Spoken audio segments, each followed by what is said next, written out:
Para hadirin dan juga Dewan Hakim, selanjutnya kita saksikan penampilan dari nomor tampil 38.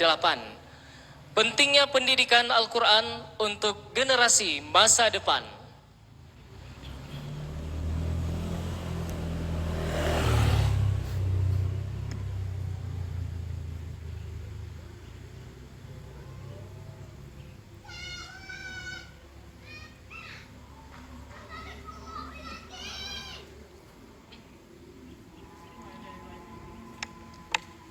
Assalamualaikum warahmatullahi wabarakatuh. Alhamdulillah. Alhamdulillahi rabbil alamin. Wal aqibatu lil muttaqin. Wala udwana illa 'alal zalimin. Wassalatu wassalamu ala ashrafil anbiya'i wal mursalin Nabiyyina wa habibina Muhammadin arsalahullahu rahmatan lil alamin. Wa ala alihi wa sahbihi wa man tabi'ahum bi ihsanin ila yaumiddin, amma ba'du. Dewan Hakim yang arif lagi bijaksana dan hadirin wal hadirah rahimakumullah. Masa muda adalah masa yang penuh dengan harapan, masa yang penuh dengan cita-cita, masa yang penuh dengan romantika kehidupan yang indah. Masa muda dihiasi dengan bentuk fisik yang sangat kuat, berjalan masih cepat, pikiran masih cermat, serta pendengaran masih akurat. Pantas, pemuda dan remaja menjadi salah satu faktor penentu maju dan mundurnya suatu negara. Maka mengingat dari demikian, Syekh Mustafa Al-Ghulayaini, seorang pujangga Mesir, mengatakan, "Wa fi aidikum amrul ummah wa fi aqdamikum hayatuha." Sesungguhnya di tangan-tangan pemudalah perkara umat, dan di kaki-kaki merekalah harapan umat. Mengingat pentingnya remaja dan pemuda sebagai generasi penerus bangsa, maka pada kesempatan yang baik ini, izinkan Al-Fakir mengutarakan satu syarahan singkat yang berjudul Pentingnya Pendidikan Al-Quran untuk Generasi di Masa Depan.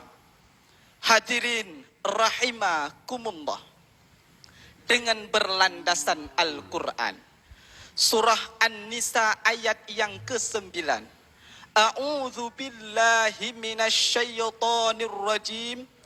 Bismillahirrahmanirrahim. Wal yakhshalladzina law taraku min khalfihim dzurriyyatan dhi'afan khafu alaihim falyattaqullaha wal yaqulu qawlan sadida. Dan hendak takutlah kepada Allah orang-orang yang meninggalkan generasi di belakang mereka, anak-anak yang lemah, yang mereka khawatirkan terhadap kesejahteraan mereka itu. Dan hendaklah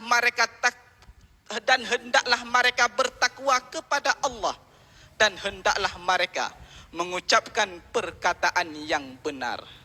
Imam Hafidh Imanuddin Abu Al-Fida Ibnu Katsir di dalam tafsir Al-Quranul Azim menyebutkan bahwa ayat tadi menurut riwayat Ibnu Abbas diturunkan berkenaan dengan seorang orang tua yang mewasiatkan kepada anak-anaknya wasiat yang memudaratkan bagi dia, sehingga Allah memerintahkan kepada orang tersebut agar memutar balik wasiatnya kepada ketakwaan dan kepada kebaikan.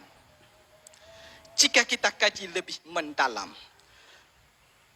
ayat tersebut diawali dengan kalimat wal yakhsha. Waw merupakan waw ataf. Lam adalah lam amar, dan yakhsha adalah fi'il mudhari yang dijazamkan dengan lam amar. Istimbatnya, wal yakhsha tersebut adalah sighat amar. Di dalam kaedah usul fiqh dijelaskan, al aslu fil amri lil wujub. Pada dasarnya setiap perintah itu menunjukkan kepada kewajiban.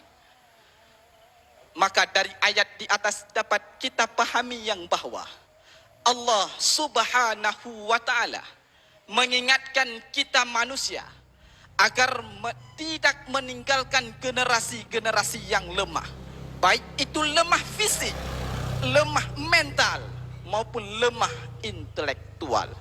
Namun hadirin, betapa ironisnya dikala mata disajikan dengan berbagai ragam corak kenakalan remaja, terjebak dalam budaya mabuk-mabukan, percintaan dan perjudian. Sabu dan ganja adalah hal yang biasa. Adam dan Hawa bersama tanpa ada ikatan nikah dan serta taruhan. Ship domino dan slot dianggap rezeki dari yang maha kuasa. Na'udzubillah, thumma na'udzubillah. Kesimpulannya, dari syarahan Al-Fakir dapat kita ambil beberapa kesimpulan. Syubbanul yom rijalul ghad. Pemuda hari ini adalah pemimpin di masa yang akan datang. Bodoh dan biadabnya pemuda hari ini akan bodoh dan biadab pula ini negeri. Baik dan pandainya pemuda hari ini akan baik dan pandai pula ini negeri. Seiring berputarnya jarum jam, rentan waktu yang akan datang, moga-moga Indonesia menjadi negara yang tentram, aman, damai dan sejahtera. Amin, amin ya rabbal alamin. Hanya sekian yang dapat kami sampaikan. Lebih dan kurang kami mohon maaf. Billahi taufik wal hidayah. Wassalamu alaikum warahmatullahi wabarakatuh.